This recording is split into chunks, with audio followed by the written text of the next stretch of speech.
नमस्कार, मी मोहिन पटेल. तुम्ही पाहतात पुणे लोक. जर तुम्ही ओला उबर किंवा रॅपिडोची बाईक टॅक्सीचा वापर करत असाल तर सावधान, ही बातमी आहे तुमच्यासाठी. कल्याणमधील एका मुलीसोबत असाच एक अतिप्रसंग झालाय. ट्रॅफिक पासून वाचण्यासाठी तिने रात्रीच्या वेळी जिम मध्ये जाण्यासाठी बाईक टॅक्सी बुक केली. त्यानंतर तिच्यासोबत जे घडलं ते खूप चुकीचं.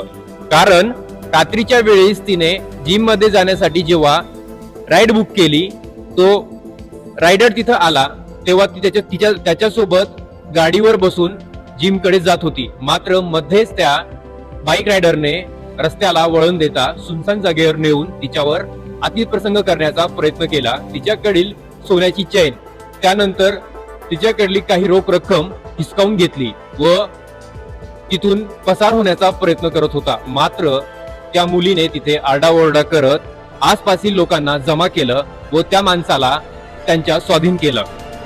या सगळ्या गोष्टीवर एकच प्रश्न निर्माण होतो, अशा प्रकारे मुलींच्या सुरक्षेबाबत अजून किती खेळ होणार. नंतर एकच प्रश्न निर्माण होतो, तो म्हणजे ही बाईक टॅक्सी आपल्या सुविधेसाठी आहे की आपल्या असुरक्षिततेसाठी. अशाच बातमी पाहण्यासाठी पाहत राहा पुणे लोक.